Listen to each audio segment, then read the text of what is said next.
Okay, so this is the next phase. This is the oh my god, what have I done to myself phase. When you're looking at this, you're seeing a lot of wires everywhere, and this is generally what intimidates a lot of people when it comes to doing lights. They see all these wires and they think, oh dear god, how am I supposed to do all of this?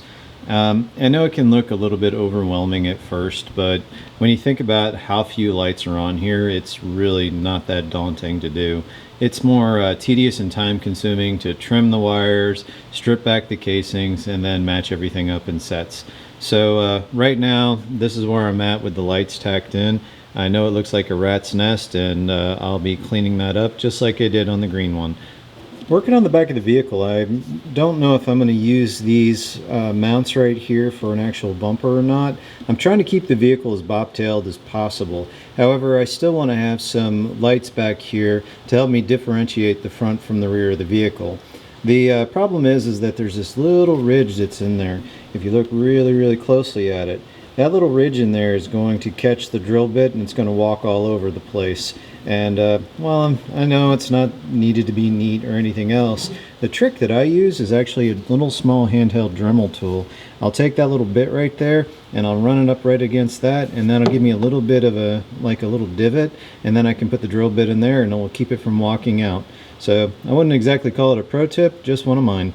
So on the back of the vehicle, I don't know if I'm going to be able to use these bumper mounts or not. I'm trying to keep the vehicle as bobtailed as possible, but I do want some LED lights back here just in case. So what I'll do is I'm taking this Dremel tool and I'm putting these little divots in here, and those divots are going to help me drill a hole. So that's kind of like putting a spot so the drill doesn't walk off on me. And I'm going to throw a bunch of lights in there. I don't know how the design's going to look. I don't know how it's going to work out, but I just thought it would be kind of fun to do, and time will tell if I succeed or not. Another tip that I like to give is the surface that you're working on. This is actually just parchment paper. It's the non-stick stuff that I get over at Sam's Club.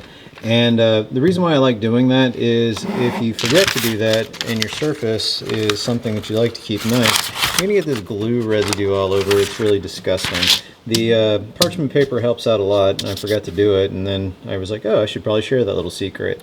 Another secret for working with hot glue is a fancy schmancy device I call a Picky Do. I don't know really what it's used for in real life, but I use it for a lot of things in the shop, you know, pushing out pins, etc.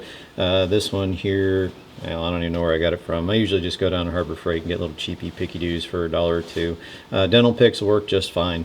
But if you do that, and then you can get glue all over your surface, you can use this to spread out the glue, and that'll just help you get a little bit better control than you can with the nozzle on the glue gun, unless you're just a wizard with a glue gun, and then awesome skills to you. So as you see from the smoke rising off of this, the glue is still hot right here. This is the pucker power moment. So I just encapsulated everything in hot glue. Now the lights were working and everything lined up correctly when I set the glue in for the very first time. Now the reason why this is the pucker power moment is because this is something that is not an easy undo. Can you undo all that glue? Sure. Will you get a lot of burns? Absolutely. Is it worth it? Hell no. Generally what happens is if I screw up at this point, I find it's cheaper time-wise and money-wise just to start all over again. So I only have one of these back bumper pieces on hand that I know of, and the only way I'd get another one is to rip apart another 10-2 kit, which I refuse to do. So, did I do it right? Did I do it wrong? Who the hell knows? We're going to find out as soon as the glue has a chance to cool off, and we'll go from there. One of the first things that I like to do is just go ahead and I call it the haircut. I just hold it in between my fingers here, cut off the line, and get off some of this extra wire that I'm not going to need. Now this is just the initial cut on this thing. I still need to go ahead and get all my wires paired up, but this means that I don't have too much of a lead. Now on this particular one, I'm using a thumb's length. I know it's a super accurate measurement device, but just using a thumb's length on this one, so when I get all the wires together, I'm going to have it going down into 2 leads. It's going to come together. It's going to be a bundle like this, and that's going to go down to just 2 wires. And then I'll fold everything over, and once I test to make sure everything is operational, I'll encapsulate it in hot glue. And then I'll also find out, did I do this part right? Do I actually see the lights, or did I leave something out? And it's always fun when you find that there's an extra light that was laying down on the bench. Don't know where it came from. Didn't find it till I moved the vehicle. So did I get all the lights in here? Did I miss them somewhere else? Who knows, but we're about to find out. Okay, so when you're stripping wires, a lot of people like to use just regular wire cutters. And they do a very effective job, and for larger gauge wires, I do like to go with them. However, on these smaller gauge wires, what ends up happening is they don't quite fit in the hole the way that I'd like for them to fit. So when I go to pull it out, and sometimes you got to go kind of rough, yeah, it'll take off the casing, but in some of the cases, if I don't do it correctly, what'll end up happening is I'll get it on an angle, and then I'll actually tear off some of the wires. Now in this example I didn't do it, but it happens to me quite a bit. My cheat is actually just using a regular lock blade knife. So what I'll do is I'll actually take this, I'll put it right up against the edge, and then I'll just kind of roll it against the blade. Will I cut my finger? Yeah, more than likely. But whenever I go and I pull the casing off, I know it didn't go any further into the metal than I wanted it to. And I find that it works out really well, especially when you're using a fine wire like this and it only has a few threads to begin with. When I start cutting down these wires, I start kind of mashing everything together. What I'll do is I'll only take 2 wires, I'll twist them together, and then I'll just add a little bit of tin to it to kind of get them going. Now, at this point, I'm trusting when I did my initial cut. When I cut it across, they were all uniform and even. So you'll see how this wire has a lot more curve on it than this one. I did that mostly for illustration. So I know at the end of the day, when everything is together and close, they're going to match up the way they're supposed to be, so long as the end of the wire itself matches up. So that's the logic that goes in behind it. I'm trusting my initial cut to be correct. So when you're stripping out the wires, you want to make sure that you're not cutting off any of your strands and affecting the height of your wire. If you do, then that's going to throw everything off. Okay, so this is pairing off. What that is we're just kind of throwing these wires together into groups. They don't have to be, a complete pair of 2. Some of them can be 3. It doesn't matter. Whatever works out. Now, at this point, if you start trying to put these bunches together, and then as soon as you hit it with the soldering iron, all these threads that are here that are being held on by the solder right now, they're going to come loose. You see how there's a curve in this right here? It's because once it goes together, it'll hit into the shape that it needs to. But if I went and I put a soldering iron to it right now, everything would come apart. So for this, we cheat. Okay, so what you're looking at here is I took a zip tie and I pulled all the wires together. It's not perfect. You're going to see that they're not, lined up perfectly straight, and I'll fix that in a little bit when it gets down to the actual soldering iron. The important thing to bear in mind is right here. So once I got them all together, I kind of snot-balled everything together with a large dollop of solder. This will get all of my connections going. Now, I could have done the lights where they're end to end to end, and then in series, and it would be a lot cleaner and you wouldn't have this giant loom going together.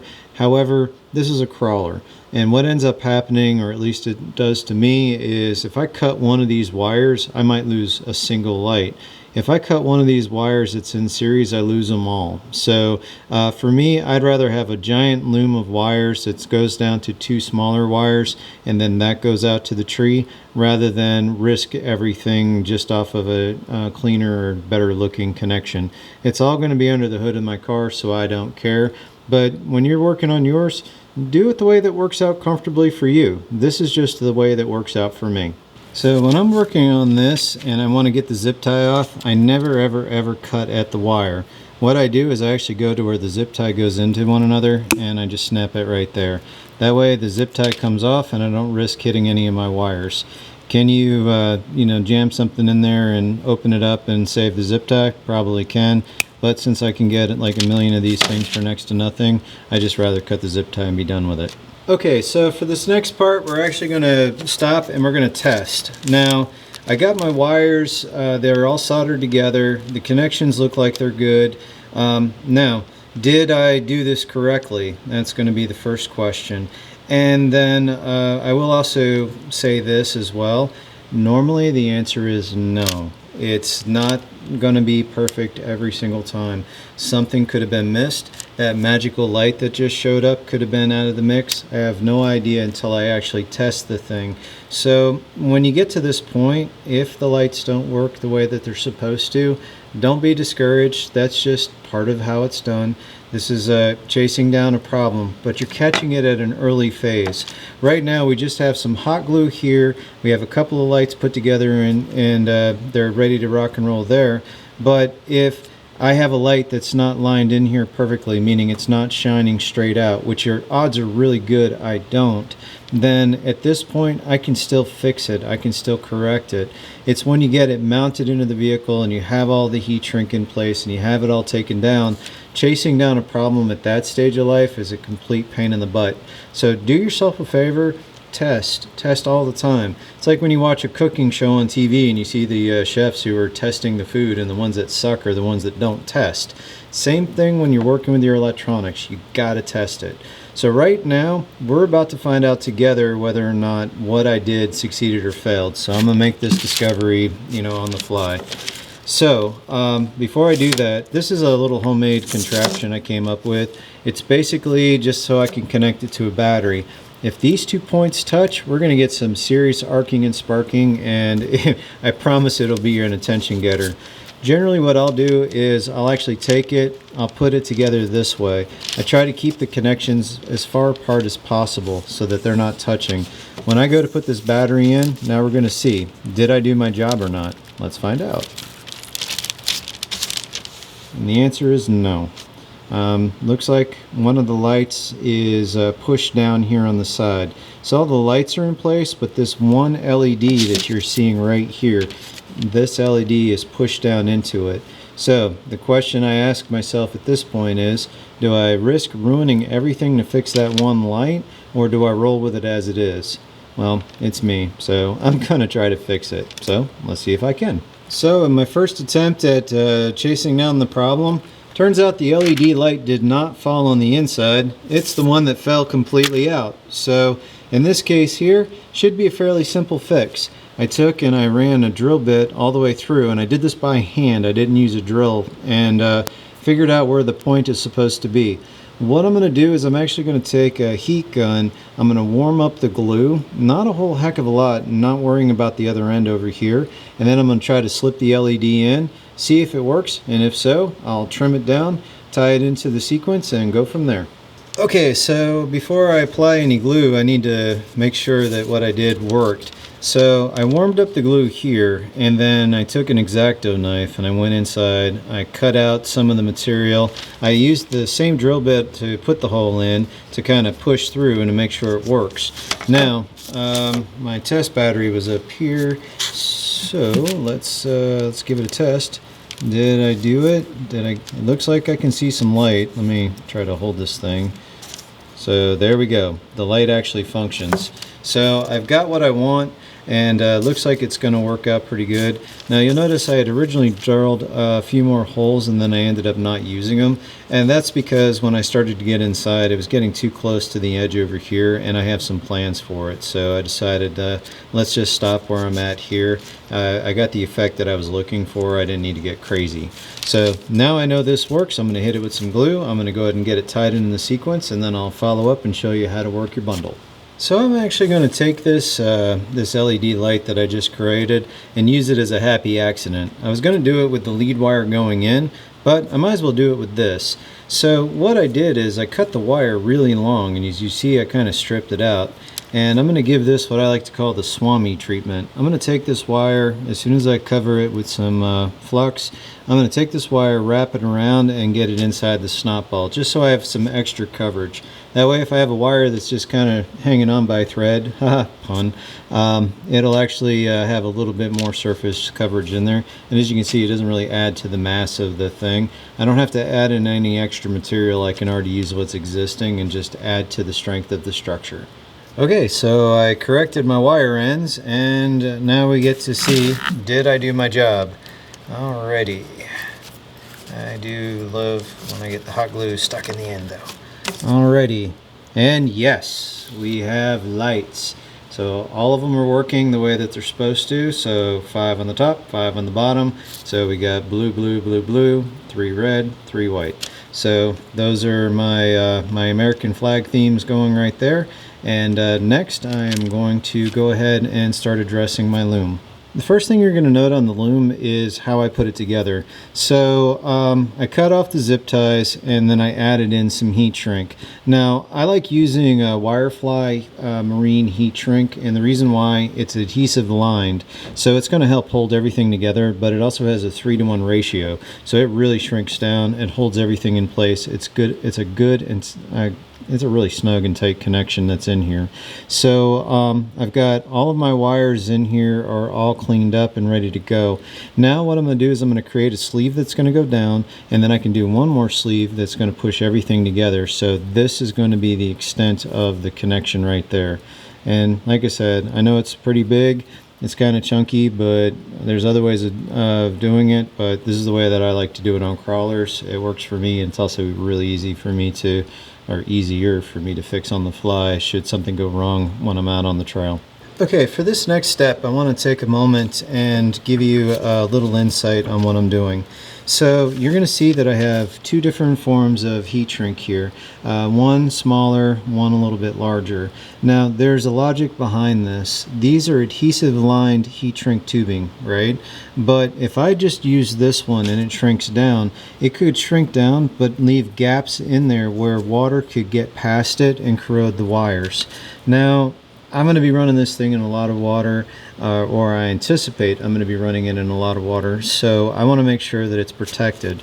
When I do this, what you're looking at is you're going to see that this is the smaller one here, this is the larger one here, and the adhesive, if you look really close, you can see the adhesive is coming out and it's actually connecting with the black. The adhesive is also coming out and connecting with this red. Now I have a long tail right here of the smaller one, so there's plenty of room for the adhesive to have good firm coverage on everything and go through everything that it needs to go through. Now the reason why I also left this off was because a lot of times folks like to twist their wires around. Now I know that some folks know this, some folks don't, that energy actually travels over the wire and not through it. That being said, I like to actually fan this out when I have a large snot ball of solder like this, and then I'll place it on there so it's almost like a claw reaching onto a globe, and then I'll melt that down inside of it. Then once I have that, then I'll be good to go. But the way that I do the lining is I'll put the small one on first, then I'll put the larger one on next. I'll solder this connection in here, and then I'll cinch everything up close. When I have this end on here, what I'm trying to do is go about this far down. I'm not trying to cover this whole mass, I'm just trying to get up to this point, just enough for it to bite and go all the way around there. Okay, so I have all of my wires ready to go. I used 3 different heat shrinks on here, not only because it's a cool red, white, and blue theme, but also to show you the steps that I did. I didn't just throw one piece of heat shrink over here. I put it over just like I did on the ones on the inside, so that water's not going to find its way in. Moisture will still find an opportunity point right here, so I actually put an additional line. If you look closely, there's another line of heat shrink that's in there, but everything is adhesive lined and it's filled. I'll probably take an additional step and coat it when everything is said and done. So now, before we get this thing mounted to the vehicle, is it working the way that it's supposed to? And the answer is yes. Yeah, we have fully working lights here. The next steps that I'm going to do is I'm going to use the same methodology on all the lights throughout the vehicle. So I'm going to take all of these lights, I'm going to start tying them off, I'm going to be bringing them together. However, I'm not going down to one single point like I did here. What I'm going to end up doing is I'm going to break it down into quadrants. I'm going to have like 1, 2, 3, and 4. Numbers don't matter. It's just I'm going to have everything broken down, and then I'll run those leads over here to the receiver box. At this point, I can make a choice. Do I want to run this straight off of the receiver? The good news on that is that, you know, the receiver will be able to have the output of power needed to power the lights. It will also add in some resistance, and the lights won't be quite so bright, which for me is a good thing. I don't want them too intensely bright because it's going to be kind of a pain in the butt. Now, I can add a resistor to the lines and feed them straight off of a battery, off of a balance board, or the bridge, the balance plug that's right here. However, if you notice, I've got a Traxxas end on this rig. This one I'm specifically using a Traxxas 2S Shorty pack on. And I'm doing that because for my style and the way I designed this truck is I want it to run off of that 25C continuous 50C burst. And that way I don't need a whole ton of power. That's why I've got a, that 45 turn in here, etc. I don't need speed. So having a continuous high C rating is kind of pointless for me. It's also a waste of energy. I know I'm saying that as you see all of the light wires here. However, when I go to power up the vehicle, I'm going to find out if I'm stealing too much power from the servo and the motor. When I hit the servo, if the lights start to flicker or they start to dim, then that means that the system is power starved. The solution to that's going to be introduction of a cat pack, which I'm going to do anyway, and it's usually a good idea just as an emergency precaution. That way, if my system gets power starved, it has enough juice to keep everything going and flowing. Also, I'm going to be programming this reefs. This is an Operation Charlie. I'm going to program this so that it will have different points where if I'm holding the wheels cut too long, it'll eventually start to fade out power so I'm not damaging my servo. So I'm going to save you from having me go through each and every single step. I'm going to put all the wires together and then I'll do an update on it here in just a moment.